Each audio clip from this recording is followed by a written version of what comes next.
Hi everyone, this is my 25,000 subscriber special AMA where I answer all your questions. You asked questions last week, not a lot of questions, so it's not going to be a long video, but maybe I can ramble on for a little bit. I have my laptop with me, I'm going to be looking down. Hopefully I'll put the questions on the screen and I'll answer them to the best of my abilities. I'm going from oldest comment to newest, so here goes. Over the course of your trading experience, have you profited more from options trading or traditional buying and selling stock? I've made maybe 4 times as much from options trading than I have from buying stock. So let's say I've been trading for 12 or 13 years now. It's been more from options by far. I went full-time into options in 2020, but I've been selling just like basic covered calls for the last 12 years. And then, as I gained more experience, I got more comfortable and I just went all in on stocks. I've made way more money. There we go. Someone responded, definitely option 3, his real estate portfolio. You know what, you're right. I guess I have made more from real estate, but that's just because I got lucky in timing with real estate. You just have to buy and hold. You don't have to do anything to it and it goes up in value. I don't really respect anyone who's made money from real estate because I have, and you don't do anything at all. It's not an endeavor. The market goes up. You just make money by accident, pretty much. So I just lucked into it. It's all about when you were born. If you were born in like 1980 and it was the perfect time for you to buy a house, let's say 2005, you'd be a millionaire by now if you're in Toronto or BC. I'm not sure where else has made money, but yeah, that's my little rant on real estate. Next question. How to budget saving for a down payment in Toronto, RIP, while trying to invest in the market? Which stocks do you recommend today for the covered call strategy?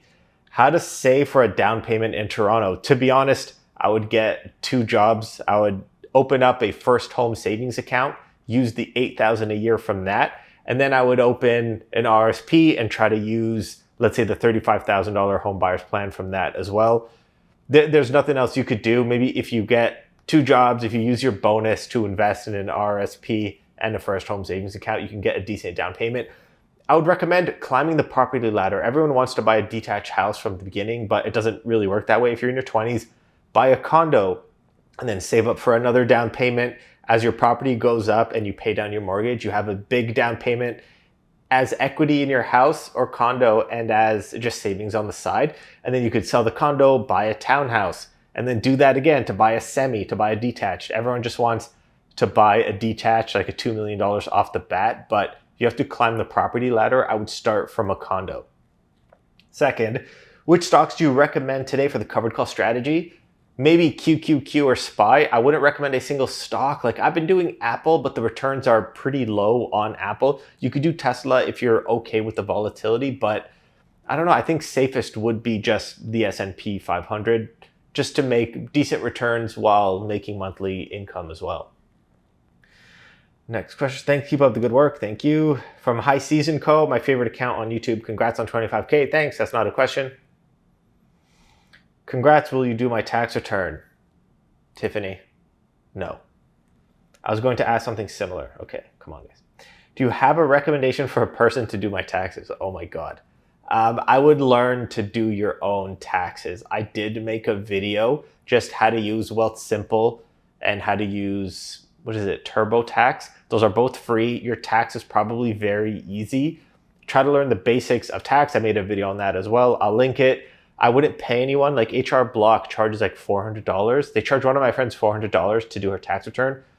So I just told her to forget it, not to do it, just to do it herself. It's a lot easier. Your tax return is probably very simple. Respect the grind. Thanks, Vic. For a corporate account, what is a good strategy to invest? Do you recommend any particular growth ETF to invest for the long term? Thanks. Fatty, I would do, for a corporate account, it would be the same as a personal account. I would just do the S&P 500. You can do 50% VEQT, which is a global index, because you mentioned you want to invest for the long term. I would do VEQT and VSP. I'll put up another question on another video. Someone's saying in my RSP, I have 50% S&P 500, 50% VEQT. Is there too much overlap? There is overlap, but that's done on purpose. I recommend these on purpose. That's fine. The overlap is okay. Next question. Can you suggest best ETF to buy in 2024? So I think I did make a video on the best ETFs. I think top 4 ETFs. So I'll link that. But I would just say VFV or XUS. Is XUS the same one as XSP? Is it the Canadian hedged version? I would just look for something for the S&P 500. Ideally, I would do US dollars. So you could do VOO, VOO, which is the S&P 500 in US dollars. How does it feel telling people what you do for a living and watching their cringy reaction? Con artist. What you do for a living? Watching their, I don't know. I don't even know what to do with this question. I'm a con artist. I guess you're right. I've conned all of you. I guess I don't make money trading options that I filmed myself doing for 106 videos so that you could follow along live. I don't get these comments, but that's awesome. Okay, congrats on 25K, thanks. Your videos always motivate me to financially move myself. I'm 22, saving towards my first real estate property in Vancouver. Good luck. What are your thoughts on purchasing a 2-bedroom pre-sale condo and renting out one of the rooms? What would you have done if you're in your early 20s today? I wouldn't do pre-sale at all, like a pre-construction condo, because you have to do HST. I'm not sure what the rules are in BC for the HST, but you get somewhat of a refund in Ontario. You get up to $25,000, which is not a lot. And plus there's closing costs like development fees. When a condo is built, the city has to connect the plumbing, the wiring, the electricity, and all these other items like the water. So you have to pay for that as part of your development charges. I don't like those costs. They're not recoverable. One of my friends bought a pre-sale in 2018 and it's still not done today. It is 2024. It's 6 years. He said he'll never do it again. Hopefully he's watching this video. I wouldn't do pre-sale. I would do an existing condo, live in one, rent out the other rooms. That's what I would do. If I was in my 20s today, hopefully, I would do the same thing I did previously. I had 2 jobs. Like I was an accountant and then I got my real estate license on the side to make more money. And then I bought my first investment property and it just kind of grew from there. I would buy, I don't know, what would I do to get in? If you can't live with your parents to save up money, I would get a roommate to rent while I saved up money on the side, or I would get a studio apartment. Sacrifice in your 20s and you'll be happy in your 30s. Try not to live this lavish lifestyle. I know you probably finished university, or let's say you went to trade school, or you're doing something and you're like, hey, I make money, I want to spend it.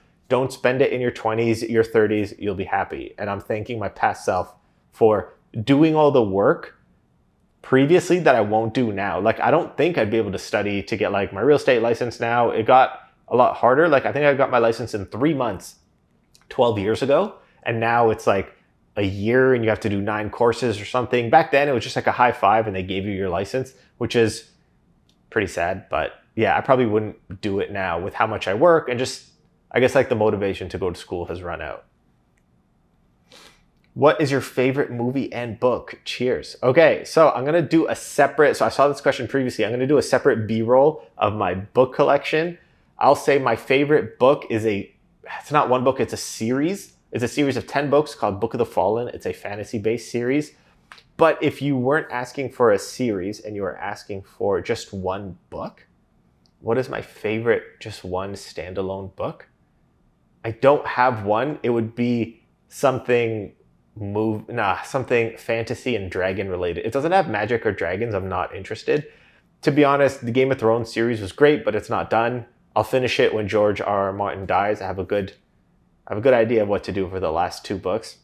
But this 10-book series I mentioned, it's 10,000 pages. It took me years to read. It's the best series I've ever read. It's like Lord of the Rings times 3 or times 4. Everything is fake. The people are fake. There's different races. It's great. I would love to do a reread, but it's 10 books and it's very daunting. So maybe sometime in the future. But I love everything fantasy, magic, dragons. I don't want to read real life. I live in real life. I'm not interested. I want something to take me out, like an escape. All right. Ooh, favorite movie. I, Robot with Will Smith. I love that whole doomsday thing. Maybe second would be Ex Machina. Similar story to but something about I, Robot. I loved everything about it. I could watch it over and over. All right. Julia Sahil, congrats on 25K. Thanks. Not a question. Does the CRA superficial loss rule apply to trades in an RSP or TFSA? I'm thinking it does not, because losses in those registered accounts are not reported on the tax forms, but I don't see any statements to that effect. Yeah, you're right. There's no superficial loss rule because you're not getting taxed on it anyway, and you can't claim the loss. So it doesn't really exist in the TFSA or RSP, but hopefully you're not buying something, you're selling something at a loss and then buying it back within 30 days. But you're right, it doesn't exist in those accounts. Cool, next question. Congratulations. How would you suggest for international students to maximize on their tax return? An example, without employment or part-time job is fine. How would you maximize your tax return? There's nothing really you could do. Like, to get something maximized on your tax return, it means you worked, paid tax, and now you're just trying to reduce how much tax you paid. For international students, I just file your taxes.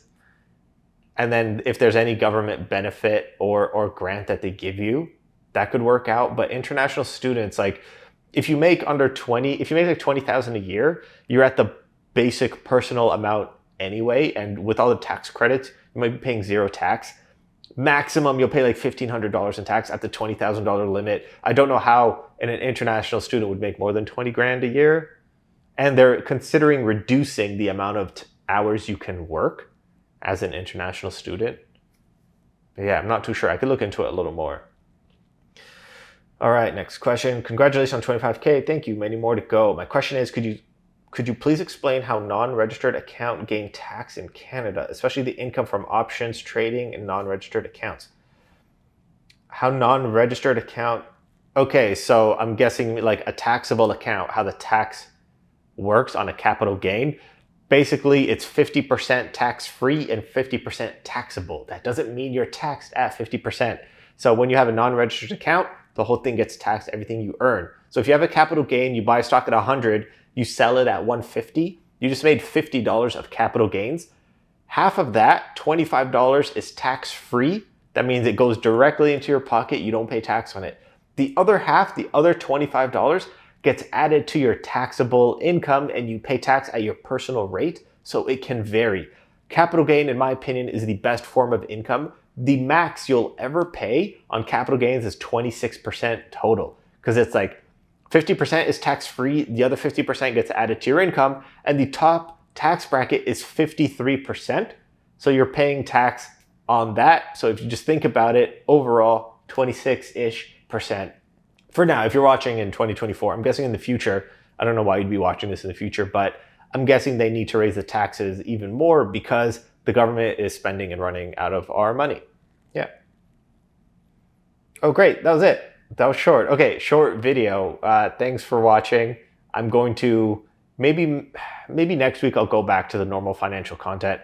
Hopefully I can start pumping these out more consistently. I've just been very busy at work and with real estate. Real estate's picking up, so I do all my real estate on the weekends. That's when my clients can do showings. I have 7 clients right now, which is probably the most I've ever had at one time. I'm going to try to bang those out. If I could buy all the properties for them, hopefully I can start focusing on making more videos, and then we'll see where we go from there. Thanks for watching, and tune into the next one.